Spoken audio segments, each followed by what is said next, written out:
शरीर बनया इस दुनिया में। हम सब आत्माएं उस दुनिया से आई है जो सूरज चांद से भी बहुत दूर है,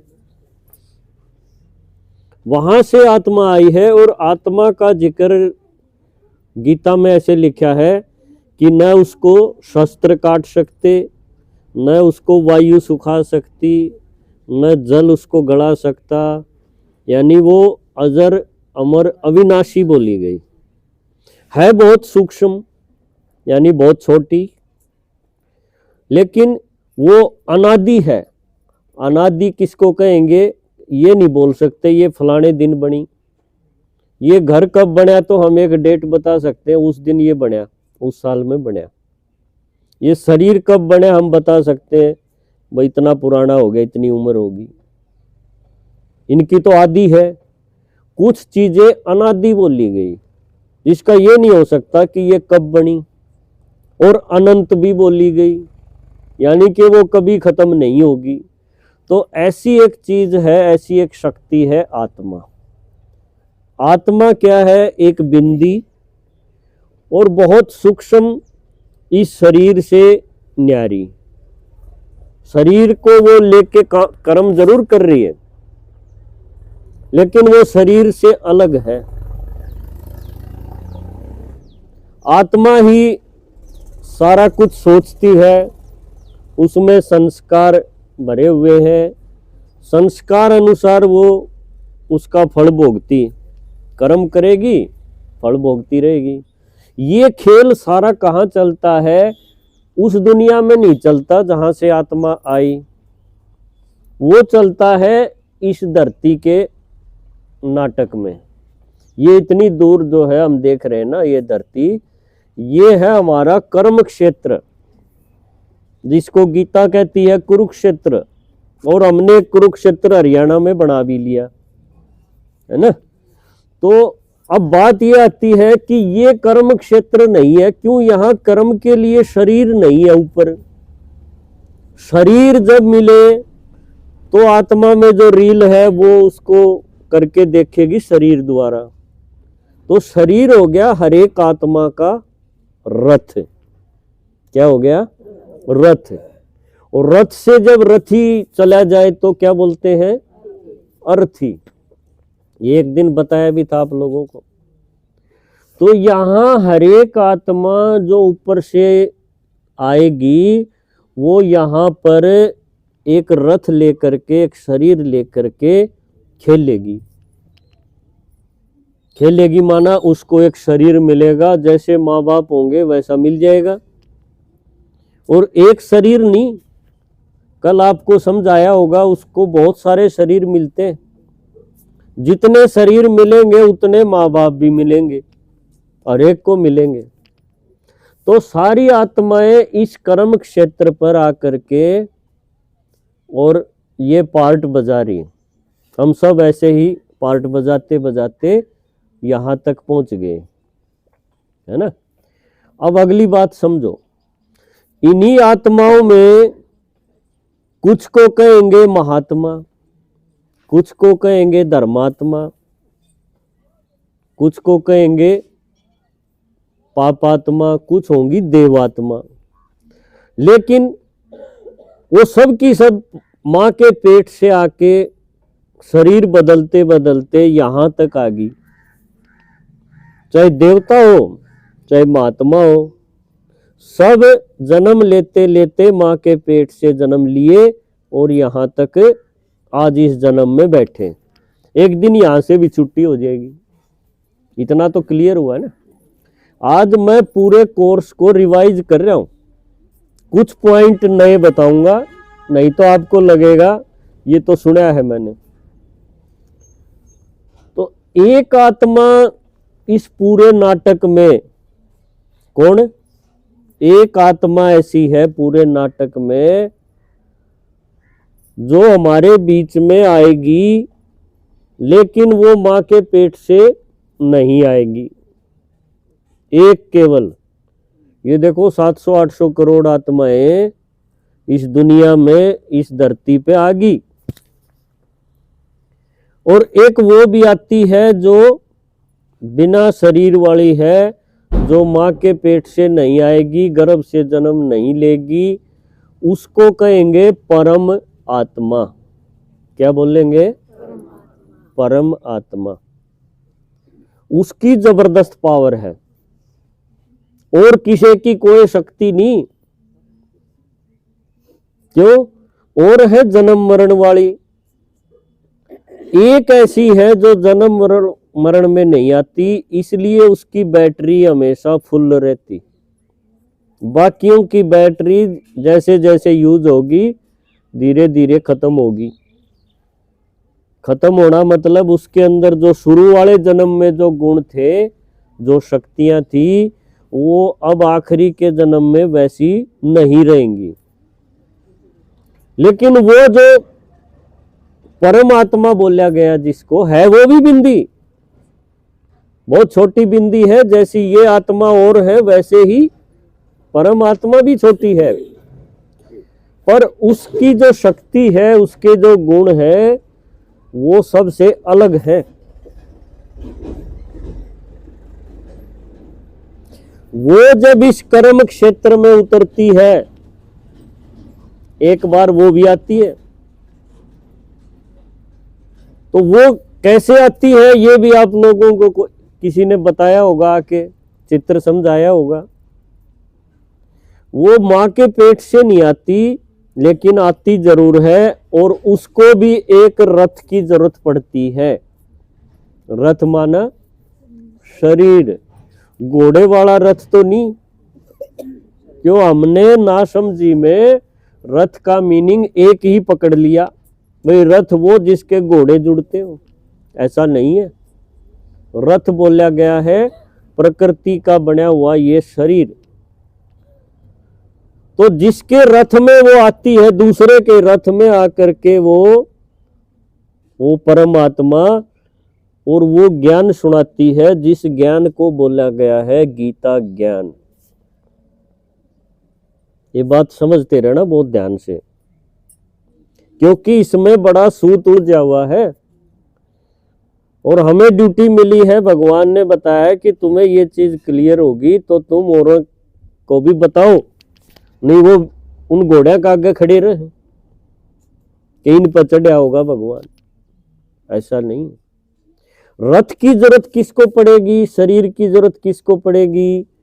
क्योंकि जो ज्ञान सुनाना है वो शरीर के बिना कैसे सुनाएगा? एक शरीर चाहिए।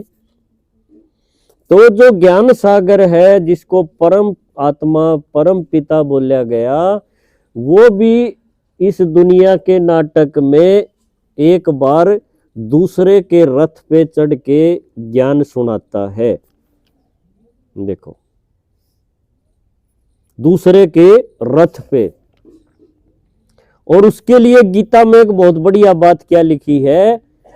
अवजानन्ति माम मूढ़ा मानुस्तनम आश्रितम।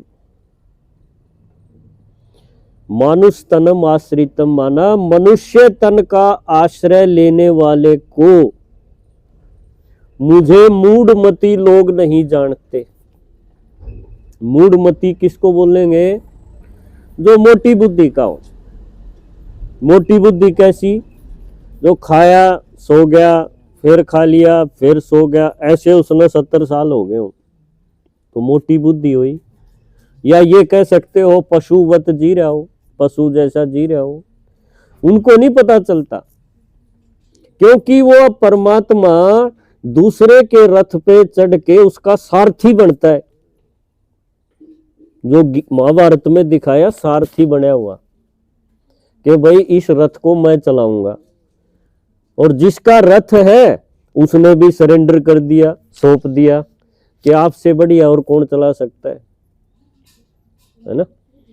तो उसमें गीता में एक चीज तो ये क्लियर हुई कि भगवान बोला, ये चीज उस गीता में लिखी हुई है, इसका मतलब भगवान कभी ना कभी आके बोलता भी है। दूसरी चीज ये क्लियर होती है उसमें कि वो आता कब है, कब आता है बताया? तो उसमें आया धर्म ग्लानि का जिक्र। धर्म ग्लानि है ना, संभवामी युगे युगे धर्म ग्लानि करके बताया। धर्म ग्लानि का मतलब क्या है? धर्म ग्लानि का मतलब है जब आदमी धर्म से हट गया हो, जब वो पाप कर्मों में लगा रहता हो। पाप कर्म कैसे दिखाए? जिसमें दिखाया सबसे गंदा पाप कर्म क्या दिखाया? कौरव सभा में द्रौपदी का चीरहरण। बड़े बड़े योद्धा बैठे हैं लेकिन सिर झुकाए बैठे हैं, क्योंकि सब बंधे हुए हैं। किस चीज में बंधे हैं? कोई सिंहासन के बंधा बैठा है कि मैं तो इसके लिए ये जो आज्ञा देगा वही करूंगा। नारी का इतना अपमान हो रहा है, नग्न किया जा रहा है, उसके केश पकड़ के खींचा जा रहा है, इस चीज को वो कुछ नहीं कर पा रहे। तो वहां सिर्फ एक दिखाया ऐसा जो बंधन मुक्त है और सर्वशक्तिमान है, और उसने लाज बचाई। ये चीज भी समझ आई कि धर्म ग्लानि मतलब बहुत गंदा समय इस दुनिया में, पाप का समय, उसको बोला गया है धर्म ग्लानि। यही बात शिवरात्रि में भी हमने देखी थी कि शिव भगवान कब आता है? जब रात्रि जैसा समय हो। रात्रि मतलब भी ऐसा ही कि मनुष्य के अंदर ये 5 भूत इतने भारी हो जाए कि वो इसको नचा रहे हो, और वो जैसे आदमी रात को ठोकरें खाता है, धोखे में रहता है, पाप कर्म करता है, ऐसा समय आ गया हो। मुसलमानों ने इसको कयामत का समय भी बोला गया, मुसलमान ऐसे बोलते हैं।